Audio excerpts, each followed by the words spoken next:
todos ustedes. Sí, sí, sí. A ver, gracias por asistir a esta convocatoria.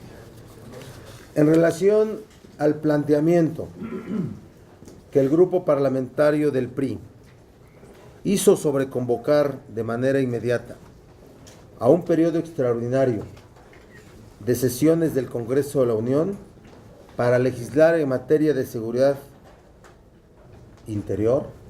Aquí está, hay que cambiarlo, ¿eh, Daniel? Seguridad interior, expresamos. 1. No podrá convocarse a un periodo extraordinario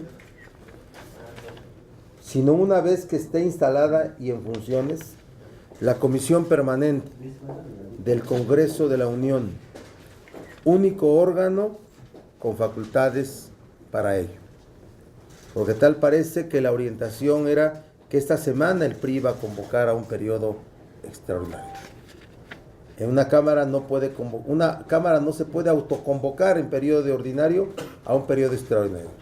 Para eso es la Comisión Permanente, único órgano legal y constitucionalmente con facultades para convocar a un periodo extraordinario. 2.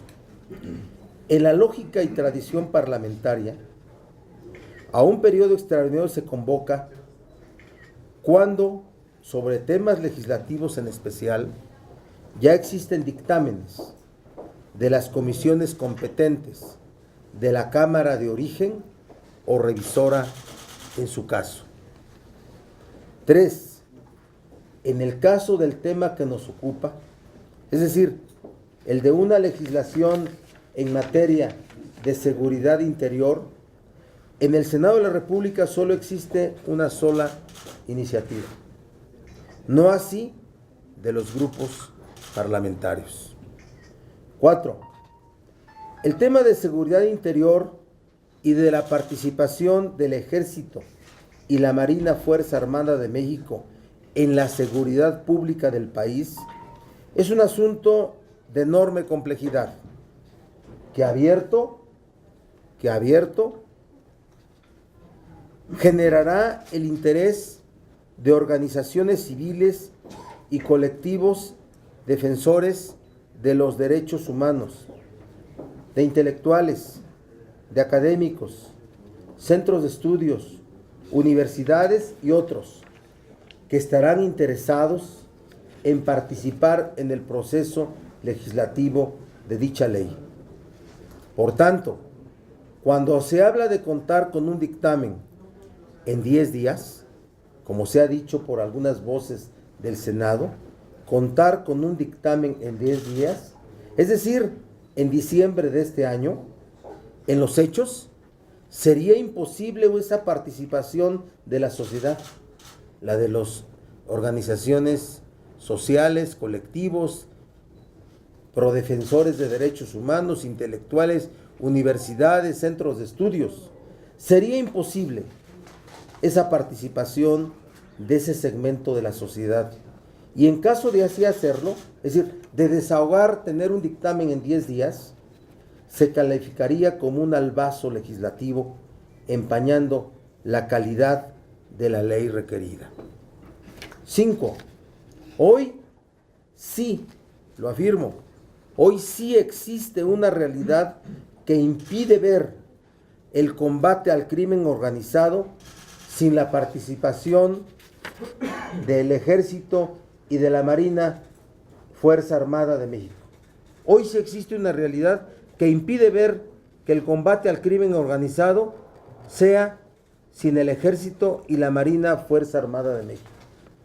La razón es el hecho de que las policías en todos los órdenes están rebasadas, algunas penetradas y corrompidas, son ineficaces y poco profesionales. Esa es la razón.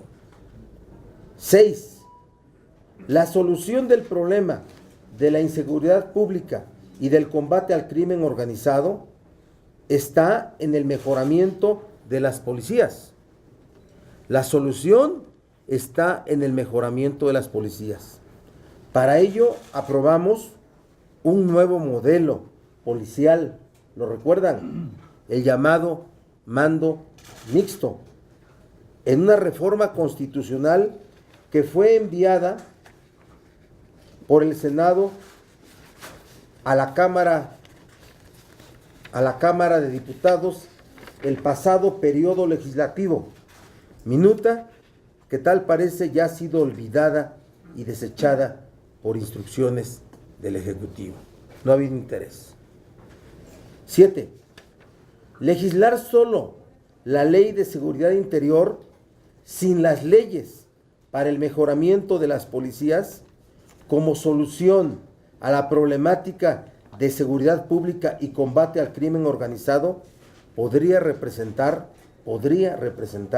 sí, la militarización del país. Repito, legislar solo la Ley de Seguridad Interior sin las leyes para el mejoramiento de las policías como solución a la problemática de la seguridad pública y combate al crimen organizado podría representar, sí, la militarización del país. Por eso el problema es integral. El ejército hoy es necesario en esta lucha. Hoy es necesario. Hay que legislar en esta materia, pero se debe encauzar en esta misma legislación, en la de seguridad interior, se debe de encauzar su regreso a los cuarteles. Repito, por eso el problema es integral. El ejército hoy es necesario en esta lucha. Hay que legislar en la materia, pero se debe encauzar en esta misma legislación su regreso a los cuarteles. El grupo parlamentario del PRD en el Senado presentará su iniciativa en esta materia. Participará en las mesas de trabajo que se instalen en este año o cuando así sea, y sin duda será parte de la discusión de cualquier dictamen en comisiones y en pleno de esta Cámara en periodo extraordinario. Es lo que quería yo darles a conocer, y de este documento le he pedido a Rubén Sánchez lo distribuya para que lo tengan ustedes y puedan tener un dato concreto de esto. No sé si Luis Humberto quieres decir algo en este momento. Sí, de manera muy... ¿Sí? Dos cosas muy rápidas. Como lo ha señalado el coordinador, estamos en favor de que las Fuerzas Armadas tengan las herramientas jurídicas necesarias, pero esto por sí mismo no resuelve el problema de seguridad. Entonces, estamos frente a un Estado vulnerado, un Estado bajo ataque en todos los frentes, en lo económico, en lo social, en lo internacional. No podemos darnos el lujo de legislar al vapor en un estado de fragilidad de las instituciones como están actualmente. Entonces, lo que tenemos es una posición responsable, una posición de reflexión, una posición de estudio profundo de todas las consecuencias que tengan lo que aquí aprobemos, porque en este caso las consecuencias pueden ser muy grandes y debemos de estudiar todos los supuestos.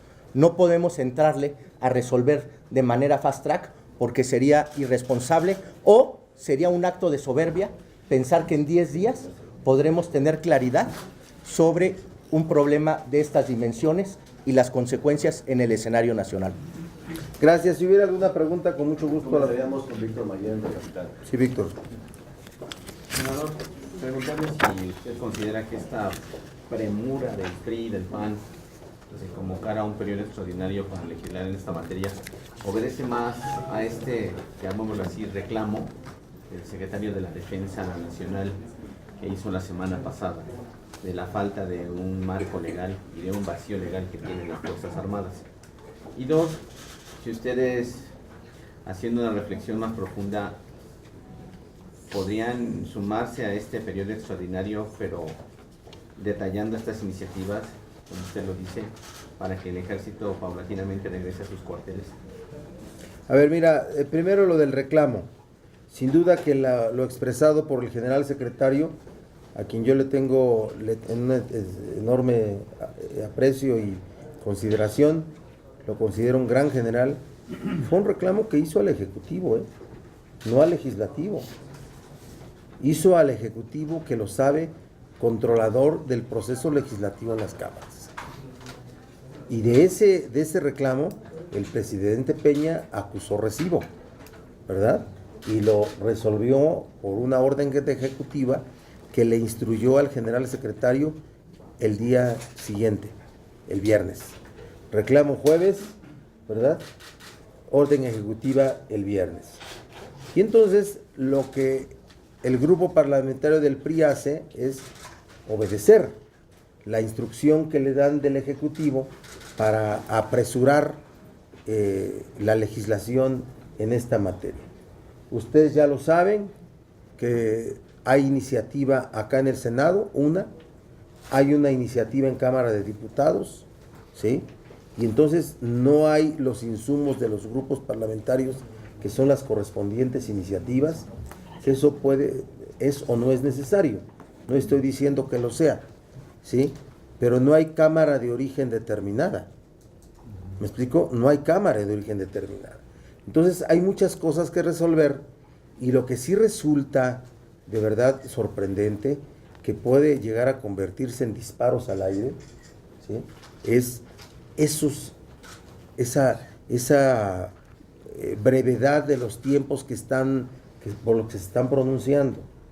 En un tema complejo, ustedes lo van a encontrar en el documento que ya les leí.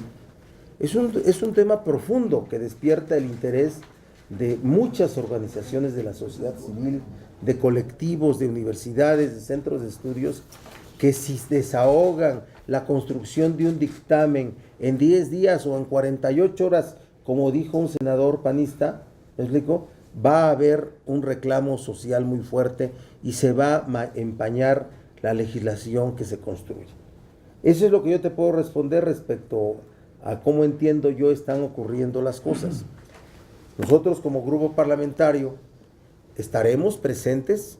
Nosotros tenemos casi terminada nuestra iniciativa que hemos estado trabajando ya con antelación. La presentaremos.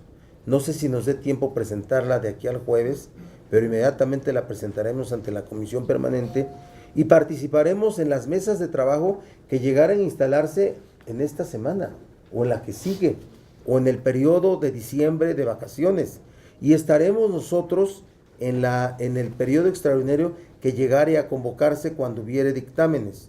Pero de verdad yo llamo a la reflexión, no que el legislativo no se equivoque nuevamente de construir una ley que tal pareciera fuera un albazo legislativo de un tema tan complejo. Y respecto del regreso de los militares a los cuarteles, a ver, hay una realidad que hoy está instalada.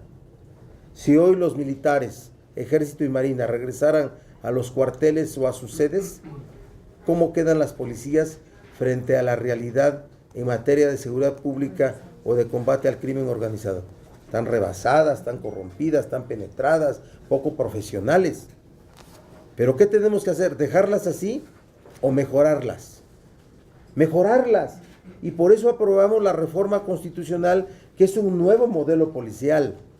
Es un nuevo modelo policial que tal parece ya fue abandonado. Entonces vamos a legislar una materia de ley en seguridad interior y no vamos a legislar para mejorar las policías, ¿sí? ¿Y qué va a pasar? Pues en ese momento sí podemos ver un efecto inércico natural de militarización del país. Entonces, que en la propia ley que legislemos en materia de seguridad interior se vea un cronograma o una orientación de cómo los militares puedan regresar a sus cuarteles. ¿Está respondida? ¿Sí? Gracias. Perdón, señor. ¿Me pides un comentario de eso? Sí, claro. Nada más una apostilla en abono a lo que comenta mi coordinador.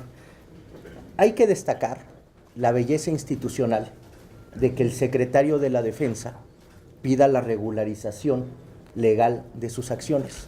¿Y esto por qué hay que destacarlo? Porque la tendencia de los ejércitos en todo el mundo es a buscar estados de excepción.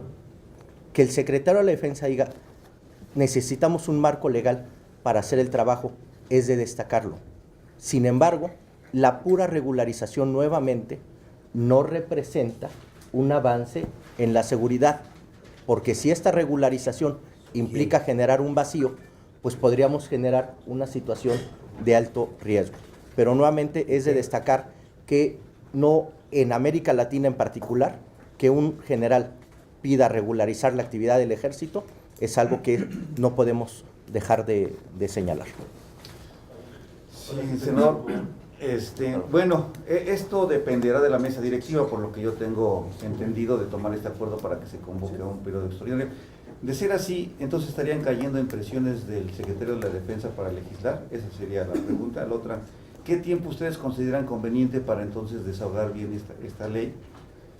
Dice Gil que no se puede postergar. O sea, y bueno, entonces, ¿cómo negociar eso? Bueno, yo creo que cada quien tiene derecho a expresar libremente su visión que tiene del tema. Sin duda que el general secretario puso un énfasis muy importante y se lo puso al Ejecutivo, no a nosotros. Que se entienda claramente, el reproche fue al Ejecutivo, ¿sí? Ese tamaño tiene el general secretario, ¿sí? El Ejecutivo instruye al PRI a que lo haga, ¿verdad? Y ya de ahí cada quien tiene sus opiniones de que hasta en 48 horas podemos tener un dictamen. Pues sí, yo creo que sí lo podemos tener, hasta en 24. Pero un dictamen de un tema tan profundo. Y el tiempo, a ver, nos pongamos a trabajar. Como dicen los chiapanecos, nos pongamos a trabajar. Sí, pero hay que escuchar, sin duda, en un plazo breve, pero hay que escuchar y ver de qué tamaño es la repercusión a la sociedad, a las organizaciones de la sociedad de este tema, y no hacer pasar la construcción de esta ley como un albazo legislativo. Pero entonces un extraordinario sería por enero, a finales de enero. Bueno, o sea, cuando si es enero, en enero. O sea, nosotros no vamos a oponernos a ningún extraordinario. Estamos advirtiendo una situación muy especial. Y a ver, es importante que el general secretario diga algo, sí es muy importante. Que se le haga caso, pues hay que hacerle caso. Y si no hubiera hecho eso, el PRI no hubiera puesto sobre la mesa que no hubiera puesto sobre la mesa. Por eso el reclamo y el reproche fue al Ejecutivo, y el Ejecutivo le instruye al PRI, que no lo entiende. Ahora ya. Sí. Pancho. Sí, yo te quería preguntar, hablas de la necesidad de que paralelamente se establezca, digamos, un plan para la mejora de la policía. Para mejorar la policía, yo creo que eso no es de la noche a la mañana, llevará años para que las policías cambien. Así es. No hasta después. ¿Cuándo sería posible volver a regresar al ejército a los cuarteles? Esa es una. La otra, ¿consideras tú, como dice Denise Dresser, que lo que ocurrió es un acto de sumisión del Ejecutivo a un poder militar? No, de ninguna forma también hay que poner en esas condiciones las cosas. A ver, ¿cuándo primero una ley? Bueno, no hay que pararle, no ponerla en condición, porque la reforma, bueno, a ver, hay que hacer una advertencia, Yo no conozco las iniciativas presentadas, ni en senadores ni en diputados, me voy a poner a estudiarlas, voy a preguntar el avance que tiene mi equipo sobre esta materia, pero puede tener algunos visos de inconstitucionalidad. Hay que revisar el artículo 129 de la Constitución, donde establece cuáles son las funciones del ejército en tiempos de paz. En tiempos de guerra es un ejército de guerra, ¿verdad? Pero no estamos en guerra. La guerra de Calderón no es la guerra de un país en contra de otro país. Es un término que se acuñó para calificar las acciones estratégicas de un gobierno. Entonces, es tiempos de paz. ¿Tenemos problemas de seguridad pública? Sí los tenemos. ¿Era necesario que el ejército saliera? Bueno, siempre lo ha hecho. Hay por ahí un artículo de alguien del Universal, Ope, que habla de cuántas veces el ejército ha sido utilizado para acciones de seguridad pública, pero cosas en especial, ¿sí? ¿Cuándo se fue a las calles de manera permanente? Pues a partir de la decisión de Felipe Calderón y la continuación de esa decisión de Enrique Peña Nieto. Entonces, no es un asunto de sumisión, es un asunto de atender una realidad, de atender una realidad.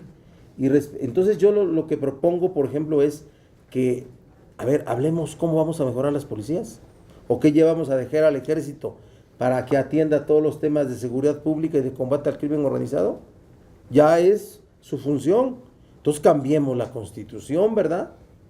Cambiemos la Constitución, porque, repito, el contenido de esta ley en muchos temas va a estar al borde de la inconstitucionalidad.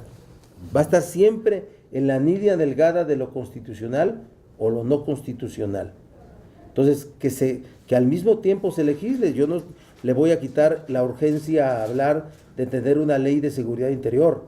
No, nunca, Pancho. ¿Sí? Estoy de acuerdo en que se legisle pronto, pero planteo que se legisle en materia del nuevo modelo policial, y lo que hicimos en la Cámara de Senadores, pues que nos los cambie Cámara de Diputados, pues, que nos los modifique, que si no quieren aprobárnoslos, tienen su derecho constitucional de revisarlo y modificarlo, pero no de olvidarlo.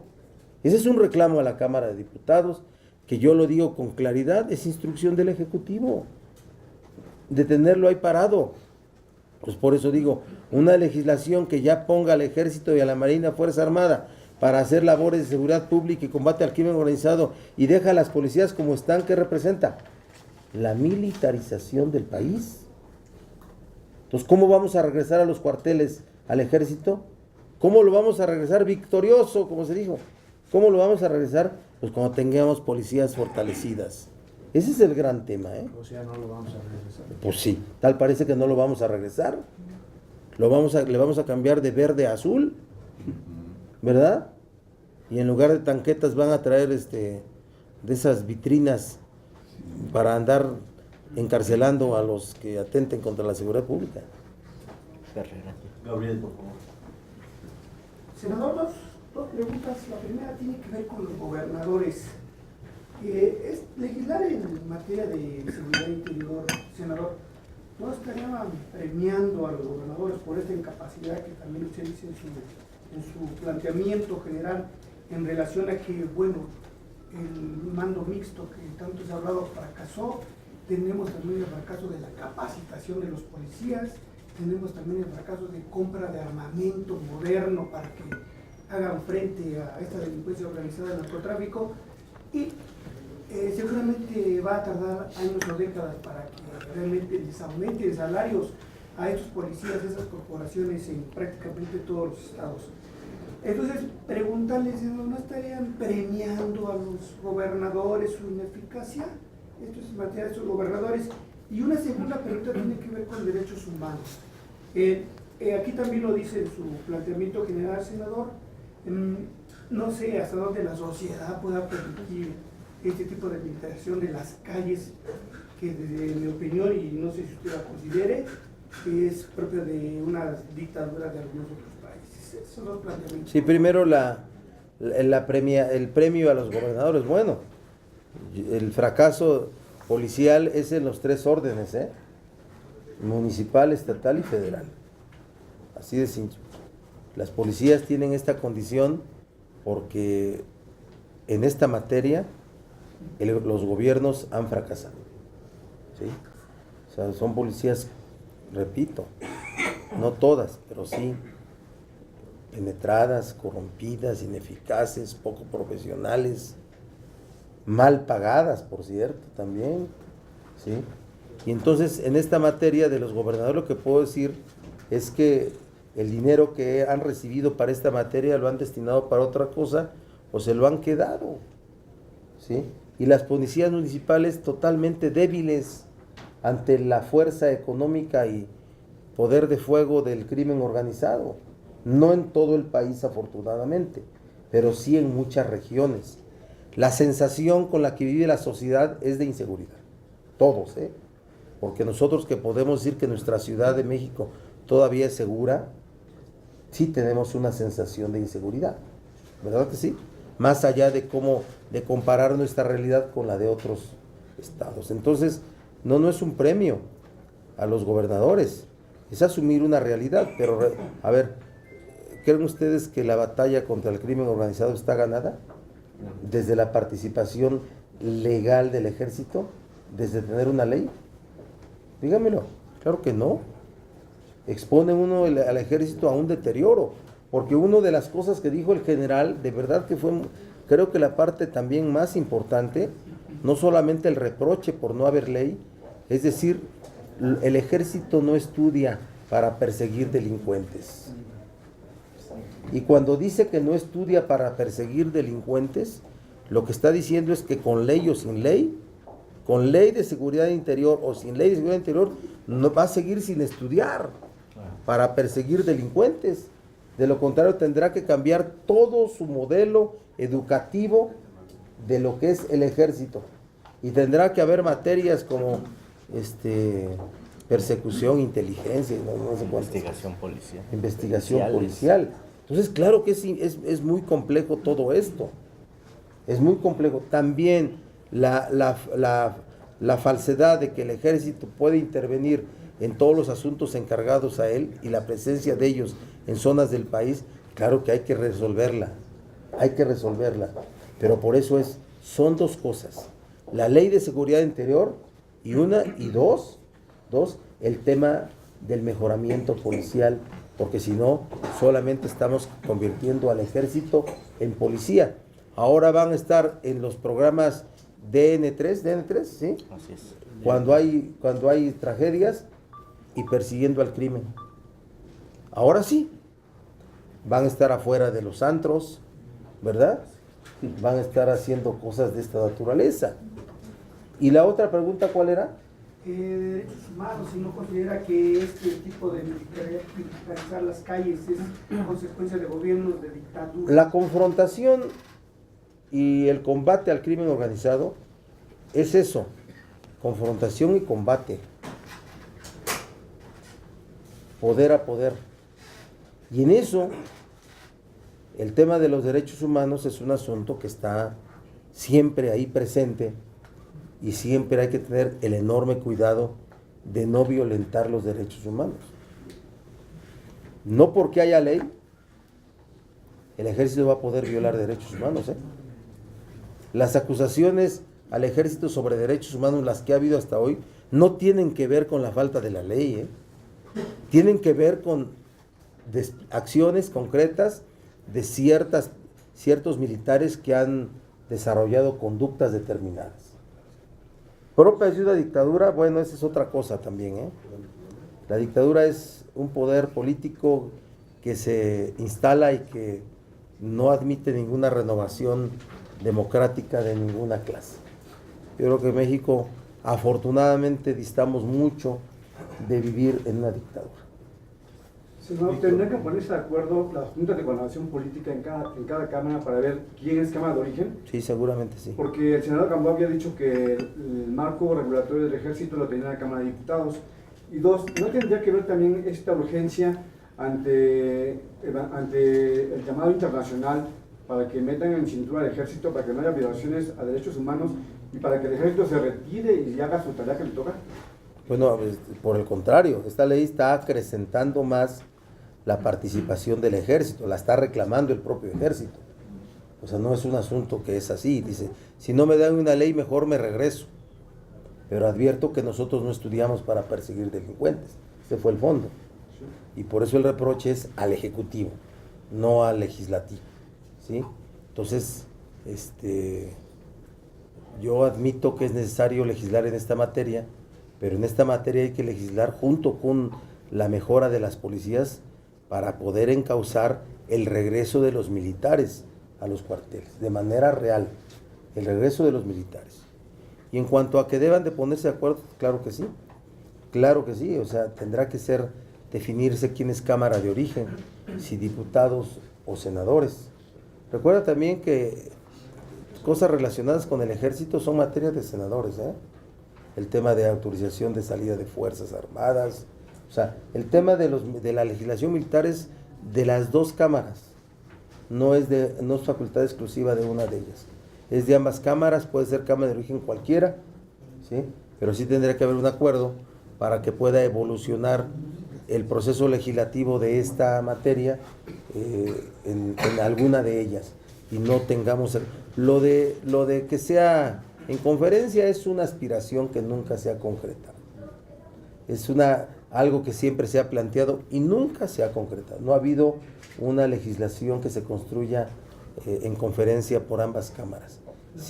Siempre hay ciertos egoísmos camerales. Protagonismos, diría. Egoísmos y protagonismos camerales. Pero la Ley de Seguridad Nacional, que se duerme el sueño de los justos desde hace muchos años, sí está radicada ya. Ahí tienes, todos los elementos.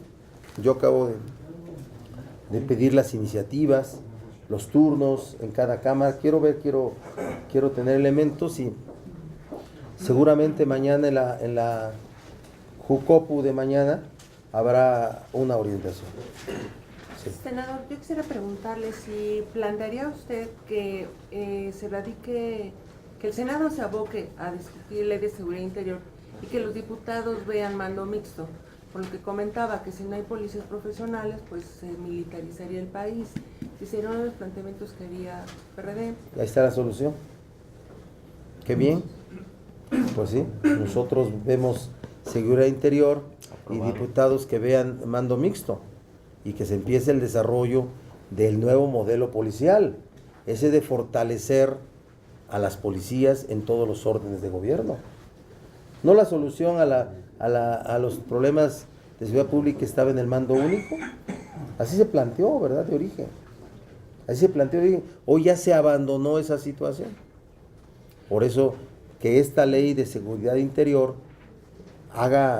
revise cómo puede participar el ejército ya de manera legal, sin ser inconstitucional, con respeto irrestricto de los derechos humanos, pero que también oriente al regreso de los militares a sus cuarteles.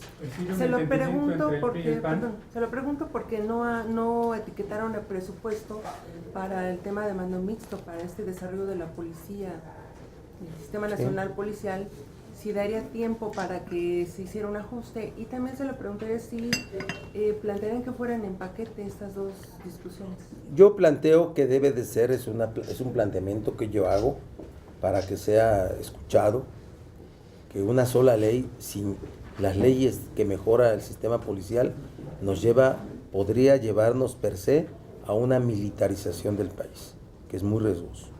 Y por tanto, vamos a mejorar las policías para que el ejército siga presente hoy, pero haya una evolución para su regreso a los cuarteles. Entonces, no se me hace que vayamos a una lógica estructural si solamente hablamos de seguridad interior, sin las reformas correspondientes a la mejora del modelo policial. Me gusta tu planteamiento. ¿Y el recurso? Pues el recurso, ahí está una realidad instalada. Ahí está una realidad instalada, ¿sí? De que no hay... el ejército en las calles son los mismos, ¿eh? Y el ejército también fue de los que tuvo una merma en el monto asignado, y en el caso de policías toda la parte de prevención se eliminó y un conjunto de cosas. ¿Recibe entendimiento entre el PRI y el PAN?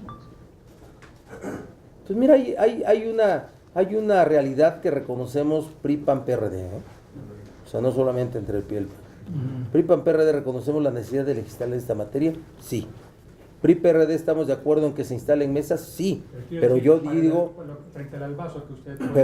que debe de escucharse a todos los segmentos de la sociedad civil interesados, si no va a verse como un albazo y va a verse como un tema que va a estar empañado. ¿Me explico? Pero yo agrego el tema. Vamos también por el modelo policial, porque si no, sí, la ley de seguridad interior sí puede representar una militarización del país. Juan Carlos González, del canal judicial, por favor. Un poco relacionado con el asunto, senador, si nos comenta, por favor, el caso de la tortura. Hoy comienza una visita del Comité de Tortura de Naciones Unidas. ¿Qué opinas sobre ese tema? Pues que México tiene vínculos internacionales, afortunadamente, con todo tipo de organizaciones, y que escuchemos, ¿no? El asunto de la tortura ya está legislado, está prohibido, es una práctica, sí, no es una práctica generalizada. Yo no soy de los que creo que en México hay una realidad de violación sistemática a los derechos humanos, no creo. no estoy de acuerdo en eso, ni estoy de acuerdo también que se diga que en México la tortura es una práctica permanente, tampoco estoy de acuerdo en eso, pero claro que siempre la mejora el mejoramiento de la policía tiene que ver con esta materia, tiene que ver una realidad, de verdad, un convencimiento de la autoridad y de las fuerzas del orden para que el tratamiento a los delincuentes sea en respeto y restricto a sus derechos humanos.